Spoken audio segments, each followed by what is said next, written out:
Bonjour à tous et bienvenue sur Radio L, la radio qui vous transporte, pour notre matinale. Aujourd'hui, notre émission s'intéressera aux devoirs de mémoire. Nous aborderons le thème de la Shoah avec, pour commencer, notre critique cinéma réalisée par Maëlys. Puis, Colombe, Rosa, Lisa et Erwan nous parleront des Justes en Bretagne. Pour continuer, nous écouterons nos reporters Anne-Charlotte, Mao et Cécile qui partageront ce qu'elles ont vu et ressenti lors de leur voyage à Paris et Cracovie. Enfin, nous rencontrerons Monsieur Lemeur, directeur départemental de l'ONAC, avec qui on abordera la question de la commémoration. Commençons tout de suite avec Maëlys pour notre critique cinéma.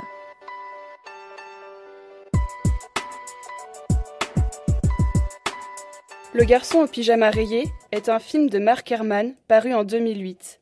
Bruno a 9 ans lorsque son père, un officier nazi, se voit confier le commandement d'un camp. Le petit garçon n'apprécie guère de devoir quitter la belle et grande maison de Berlin pour se retrouver dans une maison isolée et triste.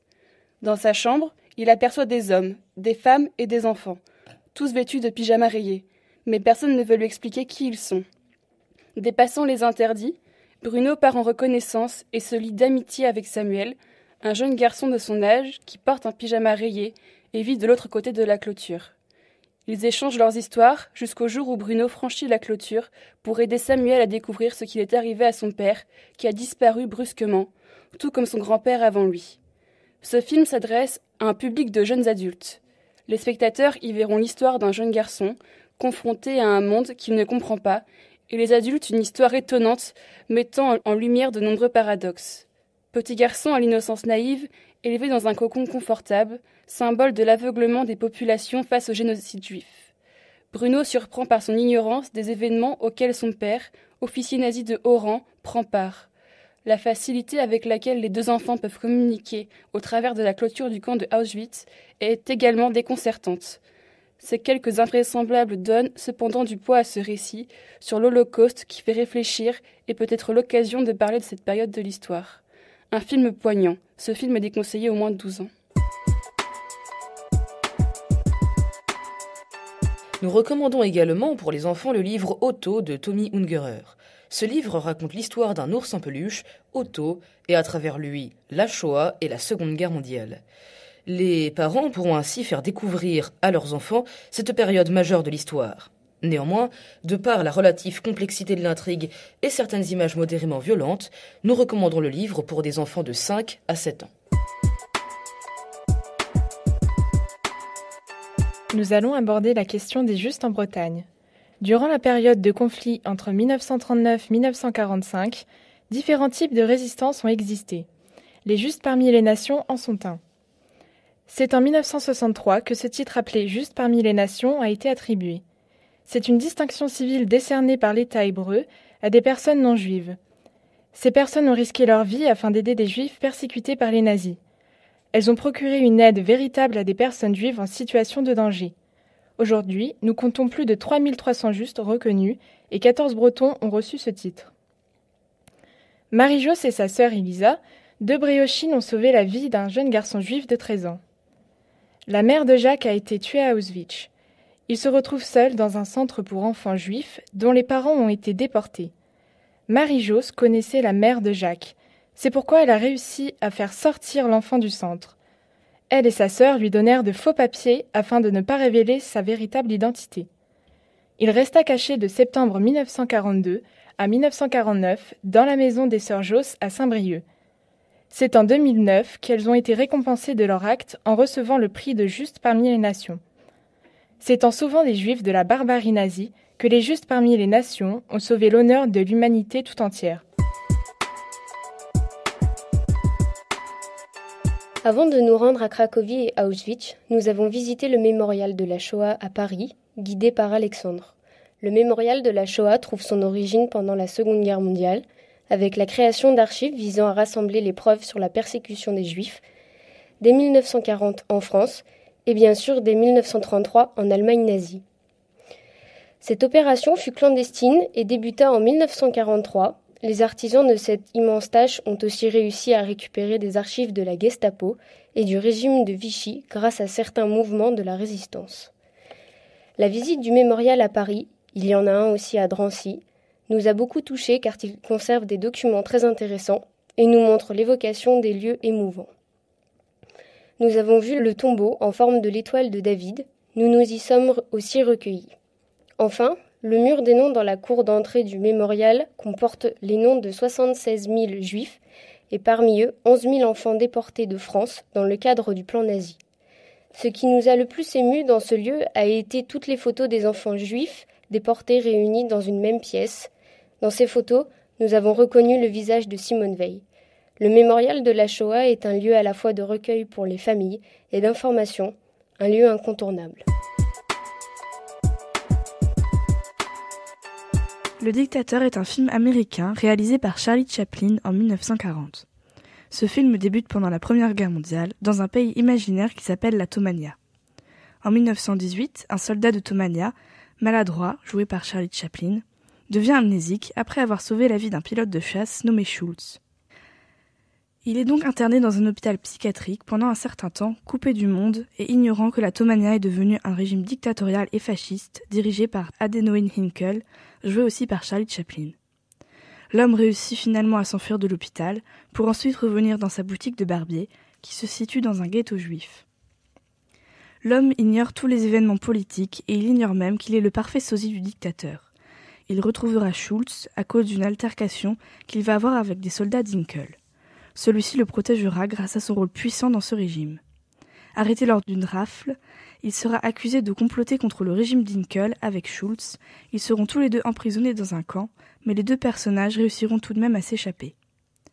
Le dictateur présente le nazisme comme une arme destructrice et mortelle, non seulement à l'endroit de la population juive, bien qu'elle ait été fortement touchée par ce régime, mais pour le monde entier et notamment pour la démocratie. Cette première satire a marqué la satire anti-hitlérienne à laquelle de nombreux réalisateurs se sont référés, comme par exemple Roberto Benigni avec La vie est belle en 1997. Le film nous offre de nombreuses scènes pathétiques, par exemple lorsqu'Hynkel joue avec un globe terrestre pour montrer qu'il a l'avenir du monde entier entre ses mains, ou encore de nombreuses scènes du barbier qui sont humoristiques, dues à l'indifférence et la naïveté de celui-ci. Mais l'absurde s'efface lors de la scène finale, quand le barbier dénonce les dictateurs et les injustices de ce régime. Le film nous dit que tous les peuples du monde sont égaux et c'est bien le but même de la démocratie, et qu'un jour tous les dictateurs périront. Un très beau discours, applaudi comme critiqué depuis l'apparition du film, mais cela reste une forte scène du cinéma américain. Lors de notre voyage à Cracovie, nous avons également visité le musée Schindler en autonomie. Le musée Schindler est une ancienne usine située dans la ville de Cracovie, non loin de l'ancien ghetto. En octobre 1939, Oskar Schindler utilise les habitants du ghetto comme main-d'œuvre. En effet, ce sont les Juifs ayant gardé une petite richesse qui ont investi dans l'usine en échange d'un emploi leur assurant la sécurité au sein du ghetto. Il s'agit d'une usine où l'on fabriquait des marchandises en émail, telles que des services de cuisine bien utiles au marché noir. Mais elle produisait également des munitions, ce qui en faisait une usine importante pour l'industrie allemande de guerre. L'histoire de l'usine est retracée dans le film dramatique multi-récompensé aux Oscars de Steven Spielberg intitulé La liste de Schindler et sorti en 1993. L'usine existe toujours. Elle est située au numéro 4 de la rue Lipowa. Aujourd'hui, elle abrite donc un musée retraçant l'évolution de la ville de Cracovie durant la Seconde Guerre mondiale ainsi que l'action d'Oskar Schindler. La visite de ce musée nous a beaucoup plu, car il propose une visite très interactive, composée de mises en scène, avec des affiches d'époque, des reconstitutions d'appartements, de tramways, de commerces ou encore de rues entières, nous replongeant dans l'ambiance de la Seconde Guerre mondiale ainsi que des atrocités du nazisme et de la Shoah. Au fil de la visite, le visiteur comprend l'omniprésence d'une occupation allemande qui travaillait à gommer l'identité polonaise. Le but étant de transporter le visiteur dans une autre époque, une époque qui fut pourtant réelle mais qui nous paraît maintenant lointaine. Ce lieu très enrichissant est une bonne alternative pour les ennuyés des musées. Il est accessible pour tous et permet de se replonger quelques heures dans cette sombre période de l'histoire. Le fils de Saul est un film dramatique hongrois réalisé par la française Clara Royer et le hongrois László Nemes, sorti le 4 novembre 2016. Le film se déroule dans un camp de concentration et d'extermination, Auschwitz-Birkenau. Durant la Seconde Guerre mondiale, un Sonderkommando Saul Auslander, joué par le poète hongrois Géza Rohrig, prisonnier juif hongrois, décide envers et contre tout d'inhumer le corps de son fils mort. Le film nous montre 2 journées de sa vie, début octobre 1944. Durant ces 2 journées, alors qu'il nettoyait une des chambres à gaz, il sera témoin d'une scène de meurtre où un médecin allemand tue un enfant agonisant à cause du gaz. Saul affirme alors que c'est son fils et qu'il est résolu à lui trouver une sépulture décente. Il s'obstinera aussi à lui trouver un rabbin ou un prêtre pour organiser une cérémonie en son nom. Pendant ce temps, dans le camp, une révolte de prisonniers se prépare à laquelle on lui demande de participer. Dans les camps, les Sonderkommando étaient des déportés. Ils étaient chargés d'envoyer d'autres déportés aux portes des chambres à gaz. Après cela, ils étaient chargés de vider les chambres à gaz en enlevant tous les corps et en les envoyant dans les crématoires, pour ensuite se débarrasser des cendres. Ces camps de concentration et d'extermination ont été construits dans le but de devenir des machines à tuer, et c'est grâce au point de vue du personnage principal que nous pouvons voir cela. L'histoire tourne en effet autour de lui, de ce qu'il fait dans ce camp, mais pas seulement. Grâce à son point de vue, nous pouvons aussi voir le processus d'extermination qui a été appliqué par les nazis durant cette période. Le réalisateur a fait en sorte de nous plonger en plein cœur de cette période. Ce film vous empêchera de respirer durant l'espace de près de 1h30. C'est impressionnant la manière dont Nemesh a abordé ce sujet assez sensible aux yeux de tous. Il nous fait voir ce que nous pouvions même pas imaginer, ou ce que nous avions du mal à imaginer malgré les reportages, les documentaires et les témoignages. Lors de notre visite à Cracovie, nous avons eu la chance d'avoir une visite pédagogique à Auschwitz. Ce lieu de mémoire attire près de 15 millions de visiteurs depuis 2015. Lors de notre visite, le guide nous raconte l'horreur de la machine nazie. Nous visitons le camp et sa prison, dernière étape vers la mort de tous ces déportés. À Auschwitz II, 175 hectares de baraques donnent une idée de l'organisation nazie visant à l'extermination de tant d'innocents. Un mémorial reprend en 23 langues, celle des déportés, un texte dénonçant la barbarie nazie. Une visite poignante, une visite qui ouvre nos livres d'histoire et grave nos mémoires. À faire entre élèves, entre amis, en famille.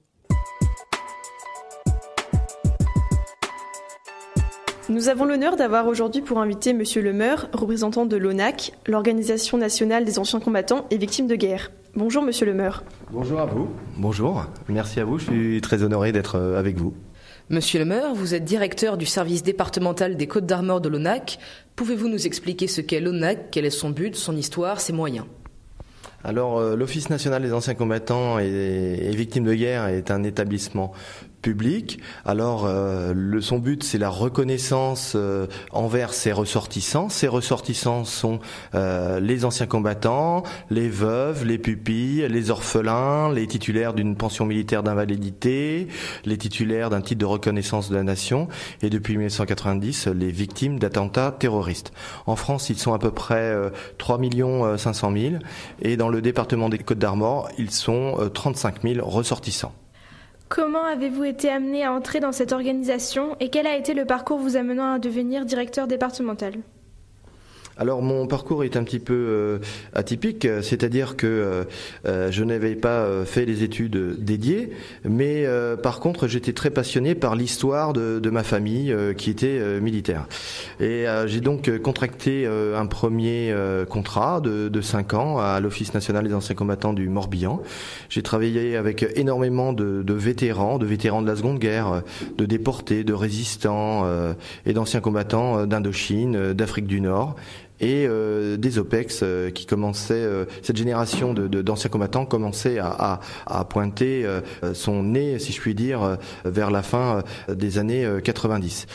C'est l'office, en fait, après j'ai été à l'Office national des anciens combattants des Côtes d'Armor, où il y a eu un poste de directeur. Et depuis 2009, je suis directeur du service départemental de l'Office national des anciens combattants et victimes de guerre. La Seconde Guerre mondiale est encore un sujet récent. Les témoins de cette période sont encore nombreux. Pour aider les victimes de guerre, particulièrement les victimes de la Shoah, à obtenir reconnaissance, voire réparation, qu'a fait votre organisation ? Alors, l'organisation, si vous voulez, pour les enfants, c'est surtout les enfants dont les parents ont été victimes de la déportation. Il y a eu des mesures qui ont été faites par le gouvernement. Alors, c'est soit ils percevaient une rente viagère, c'est-à-dire une rente à vie pour les enfants victimes de la déportation, ou soit ils avaient une indemnisation. Alors vous avez pour les enfants dont les parents ont été victimes de la Shoah, mais il ne faut pas oublier aussi les enfants dont les parents ont fait de la résistance. Et ils ont ce même dispositif à leur attention. Quels sont les lieux de mémoire majeurs gérés par l'État aujourd'hui ? Alors, les lieux majeurs des hauts lieux de la mémoire nationale, il y en a 9 en tout. Ceux concernant la Seconde Guerre mondiale, puisqu'on est sur ce sujet, c'est le Mont Valérien à Suresnes, à côté de Paris, le mémorial des martyrs de la déportation sur l'île de la Cité, le camp de concentration de Natzweiler-Struthof, en Alsace, le mémorial de la prison de Montluc, là où a été interné Jean Moulin, et de nombreux résistants de la zone lyonnaise, et le mémorial du débarquement de Provence, qui a été inauguré dernièrement par le président de la République. Il est situé au Mont Faron, vers Toulon. Quelles commémorations nationales sont en lien avec la Deuxième Guerre mondiale et quel est leur rôle ? En tout, dans l'année, vous avez 11 commémorations nationales dans l'année et une fête nationale, ce qui fait à peu près une cérémonie par mois. Sur ces 11 commémorations nationales, il y en a 5 qui concernent la Seconde Guerre mondiale. Si on prend le calendrier, la première c'est le 30 avril, c'est la journée de la déportation. Elle correspond à la fin des marches de la mort et à la libération des camps de concentration. Ensuite, vous avez le 8 mai. Le 8 mai, c'est la victoire de 1945. Ensuite, vous avez le 27 mai. C'est la création du Conseil national de la résistance par Jean Moulin avec les réseaux de résistance et les syndicats. Ensuite, vous avez le 18 juin. 18 juin, c'est 18 juin, l'appel du général de Gaulle. Vous avez le 16 juillet. Le 16 juillet, ça correspond à la rafle du Veldiv. Voici les 5 cérémonies qui sont consacrées à la Seconde Guerre mondiale que vous avez chaque année. Quel est leur rôle, qui est représenté et quels publics sont visés ? Alors, leur rôle, je vous ai dit que c'était tantôt sur la déportation, tantôt sur la déportation pour faire un ratio, c'est le cas du 16 juillet. C'est aussi, on rend hommage le 18 juin par exemple, aux Français libres qui sont partis de France ou de tous les endroits du monde, parce qu'il y a des gens qui sont partis de Madagascar, qui sont partis de Syrie, qui sont partis de Russie, rejoindre la France libre de Gaulle, et en fait à l'époque on n'était même pas sûr d'y arriver, parce que il pouvait y avoir, il y en a qui sont partis en canotte, il y en a qui sont partis en avion, beaucoup de gens ne sont jamais arrivés à destination, d'autres y sont arrivés. Alors on rend hommage à ces hommes et à ces femmes qui se sont battus pour la France libre. À l'époque, cette armée représentait rien vis-à-vis des millions d'hommes engagés par la Russie, l'Angleterre et les États-Unis. Donc ils ont eu un courage, et c'est pour ça que on honore l'appel du 18 juin 40 qui a marqué la venue de ces hommes et leur combat pour libérer la France du joug nazi. Les autres commémorations elles sont symboliques de la Seconde Guerre mondiale. Le 27 mai, création nationale du Conseil de la résistance, Jean Moulin, l'unification des réseaux de la résistance en 43, c'était pas acquis parce qu'à l'époque certains réseaux étaient politisés, donc se rejoignaient pas sur certaines lignes, et donc grâce à ce 27 mai, on a réussi à les unifier. Et puis il y a eu d'autres faits qui sont ressortis du Conseil national de la résistance. Mais je vous engage à aller sur Internet et regarder ce qui a été fait grâce à ce Conseil national de la résistance en 1943. Ces commémorations permettent aux jeunes, alors il faut y aller, moi je les engage au moins une fois à y aller, parce qu'on rend hommage aussi à tous ces morts. Il y a énormément de morts. 14-18, on est vers 18-19 millions de morts. La Seconde Guerre mondiale, c'est quand même entre 60 et 80 millions de morts. Il y a des familles qui ont été brisées. Il y a des gens qui sont engagés. Tout le monde n'a pas fait ça. Donc c'est important, l'engagement, je trouve encore aujourd'hui, plus que hier, de rendre hommage à ces hommes et ces femmes qui sont battus pour notre liberté. Voilà. L'ODAC intervient-il souvent dans les lycées et comment ? Alors, l'ONAC intervient pas que dans les lycées, dans les collèges, dans les écoles primaires. On a des concours. Le premier, pour les primaires, c'est les petits artistes de la mémoire. C'est les enfants dessinent un carnet de 30 pages sur un poilu mort pour la France, inscrit sur le monument aux morts. Et ils font des dessins, des écrits, de l'art plastique. Ils me restituent ce carnet. Et en amont, ils vont aux archives départementales rechercher la fiche. Ils nous demandent des documents. Il y a assez de documents en ligne maintenant pour qu'ils travaillent. Et ils restituent ce carnet aux services départementaux de l'ONAC. Et on fait un jury national. Et puis les enfants après sont remerciés. Ils sont invités soit par les parlementaires à l'Assemblée nationale, soit à la direction générale. Et ils ont une journée pour eux, pour ceux qui ont gagné ce concours, qui s'appelle les petits artistes de la mémoire. Donc concours pour les classes élémentaires. Deuxième concours, c'est concours national de la résistance et de la déportation. Alors il est porté par l'Éducation nationale, mais il a été créé en 1961 par Lucien Peille, avec les associations d'anciens combattants de la résistance et de la déportation. Et c'est pour ça que l'ONAC est partenaire avec l'Éducation nationale de ce concours, qui est dédié aux collégiens et lycéens. Et troisième concours, il y a un concours plus récent, ça s'appelle Bulle de mémoire. C'est un concours sur les conflits. Seconde Guerre mondiale, Première Guerre mondiale, sur la déportation. Les enfants réalisent des planches de dessin et ils les soumettent aux services départementaux. Alors maintenant, c'est plutôt au service départemental de région, à Rennes.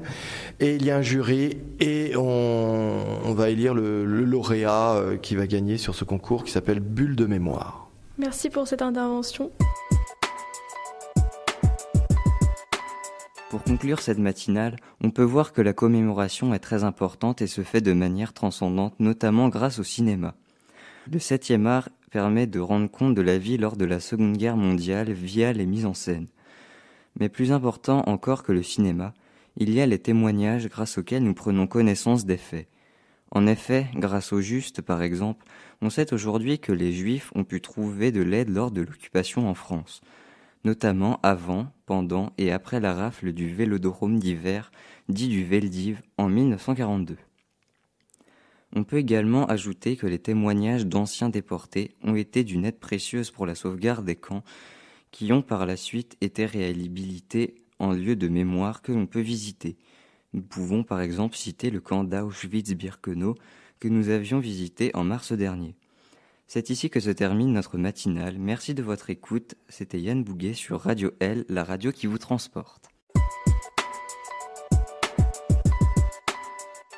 Nous remercions particulièrement la Fondation pour la mémoire de la Shoah, la région Bretagne et le ministère de la Défense en France qui nous ont soutenus pour ce travail fait avec cette classe de première L du lycée Saint-Charles à Saint-Brieuc.